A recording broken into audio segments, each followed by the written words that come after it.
আমাদের দেশে বর্তমানে বাচ্চাকে শাসনের ব্যাপারে যেইভাবে কথা বলা শুরু হয়েছে, যে বাচ্চাকে বেশি শাসন করা যাবে না, বাচ্চার গায়ে হাত তোলা যাবে না, বাচ্চাকে বকা দেওয়া যাবে না, রুড কথা বলা যাবে না। আমার মনে হয় এই সব কিছুর মধ্যে একটা বিষয় সাইডে পড়ে যাচ্ছে, যে বিষয়টা হচ্ছে যে বাচ্চা যদি অন্য বাচ্চার গায়ে হাত তোলে অথবা বড় কাউকে মারে, তখন কি করা উচিত? আমাদের অনেক চাইল্ড স্পেশালিস্ট বর্তমানে আসছে, আস্তে আস্তে আসছে, অনেকেই এই ব্যাপারগুলো নিয়ে কথা বলছে, কিন্তু সবাই আমার মনে হচ্ছে যে এই বিষয়টা কোনো কারণে স্কিপ করে যাচ্ছে। আমি এমন কিছু বাচ্চা দেখেছি যারা অন্য বাচ্চাদেরকে অনেক মারে বলতে খেলাধুলা করলো, টাস করে মেরে দিল, এবং এটা সপ্তাহে একবার হলো, তাহলে হয়তো মেনে নেওয়া যায়।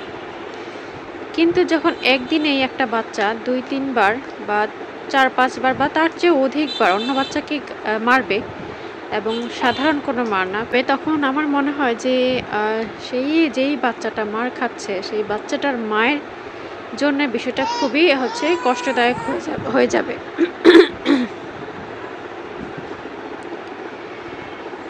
কারণ এটা তো একটা স্বাভাবিক বিষয়, একটা বাচ্চাকে যখন একটা মা খুব কষ্ট করে পেলে পুষে বড় করছে, এর মধ্যেই দেখছে যে অন্য আরেকটা বাচ্চা আমার বাচ্চাটাকে খুব মারছে। আসলে হয়তো আপনারা বললে জানি না কতটুকু বিশ্বাস করবেন, কিছু বাচ্চা আসলেও খুব এক্সট্রিম লেভেলে মারে। যারা জয়েন্ট ফ্যামিলিতে না থাকে তারা এই বিষয়টা কখনোই বুঝতে পারবে না। আমি জানি আমার সাথে অনেকেই দ্বিমত পোষণ করলেও অনেকেই এগ্রি করবেন যে আসলেও জয়েন্ট ফ্যামিলিতে যারা থাকে তখন এই বিষয়টা খুব বেশি প্রকট আকার ধারণ করে। একটা উদাহরণ দিচ্ছি আপনাদের।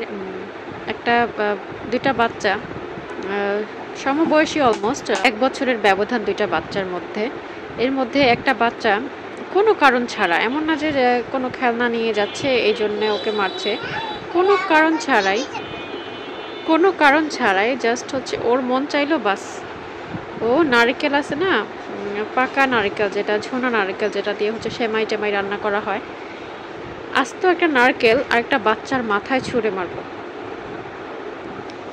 বাচ্চার নাকটা ফেটে একদম রক্তারক্তি অবস্থা। এই অবস্থায় যে বাচ্চাটা মার খেলো সেই বাচ্চার মায়ের ভেতর কেমন লাগতেছে আমি জানি না, আপনারা কি এই বিষয়টা অনুভব করতে পারেন কিনা। এবং আমার মনে হচ্ছে যে এইখানে একটা শক্ত শাসনের দরকার ছিল। যে বাচ্চাটা মেরেছে সেই বাচ্চার মায়ের খুব স্ট্রিক্টলি তার বাচ্চাটাকে শাসন করা উচিত ছিল, যাতে করে সে পরবর্তীতে এই ধরনের কাজ করতে ভয় পায়, যে আমি যদি এই কাজটা করি আমাকে যে কোনো একটা শাস্তি দিবে। শাস্তি বলতে যে একদম মারতে হবে তা কিন্তু না, শাস্তি অনেক রকমের হতে পারে। আমি একটা দেশের বাইরের চ্যানেল দেখেছি, সুপার ন্যানি নামে একটা চ্যানেল আছে। আমি এটার কিছু ভিডিও দেখেছি, সেখানে বাচ্চাদেরকে বিভিন্ন মাধ্যমে পানিশমেন্ট দেওয়া হয়। কিছু দুষ্ট বাচ্চা থাকে যাদেরকে তাদের মা কোনোভাবেই কন্ট্রোল করতে পারে না, তো এই ক্ষেত্রে সুপার ন্যানি আসে, তাদের মায়েদেরকে কাউন্সেলিং করে এবং সেই বাচ্চাদেরকেও সে কিছু পানিশমেন্টের ব্যবস্থা করে যায়, যেন সে বাচ্চারা একটু আস্তে আস্তে শৃঙ্খলার ভেতর চলে আসে এবং এই বিষয়টা আসলেও কাজে দেয়। এরকম একটা জিনিস আমার মনে হয় বাংলাদেশেও থাকা দরকার। যেহেতু আপাতত নেই, আমার মনে হয় যে কিছু আমাদের কথা বলা উচিত, কিছু মানুষের কথা বলা উচিত, এগিয়ে আসা উচিত এই বিষয়গুলোর ব্যাপারে। কারণ যারা জয়েন্ট ফ্যামিলিতে থাকে তারাই এই ক্ষেত্রে বেশিরভাগ সাফারার হয়, যাদের বাচ্চাটা দেখা যায় হিংস্র না, দেখা যায় যে কথায় কথায় মারামারি করে না, এই বাচ্চাগুলো সবচেয়ে বেশি সাফারার হয়। এবং আমি আরও দেখেছি যে যেই বাচ্চাটা মারছে সেই বাচ্চার মায়ের তেমন কোনো বিকার নেই, যে সে একটু চোখ মুখ কালো করলো, না এরকম করো না, বাস হয়ে গেল। আসলে কি এটার নামে কি শাসন? আমি জানি না ওই বাচ্চার মায়ের জায়গায় আমি হলে আমার কেমন অনুভব হতো, যে আমি যদি দেখতাম যে আমার বাচ্চাটাকে কেউ মেরে একদম রক্তাক্ত করে দিচ্ছে আর তার বাচ্চাটা দিব্যি ঘুরে বেড়াচ্ছে, কোনো শাসন নেই, কোনো কিছুই নেই, কোনো মেনটেনেন্স নেই, ঠিক তার পরের দিন সে আবার মারছে। এবং এই জিনিসটা কন্টিনিউ হচ্ছে। এই বিষয়টা নিয়ে যদি কথা বলতে যান তাহলে জয়েন্ট ফ্যামিলিতে ঝগড়া হবে, শাশুড়ির সমস্যা হবে, বা অনেক সময় হাজব্যান্ডরা ওই ক্ষেত্রে সাপোর্টিভ হয় না। হাজব্যান্ডরা বলে যে একসাথে থাকলে এরকমই হয়।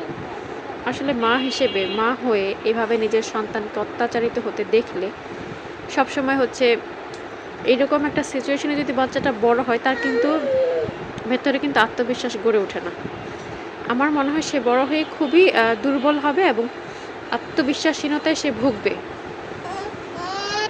সো আমার মনে হয় যারা আপনারা মা আছেন, আপনাদের বাচ্চাটা অন্য কাউকে মারছে কিনা, আঘাত করছে কিনা, বড় কারোর সাথে বেয়াদবি করছে কিনা, অথবা এই ধরনের কোনো দুষ্টুমি করছে কিনা যেটা আসলে অ্যাকসেপ্টেবল না, সেখানে একটু প্লিজ শক্ত হন।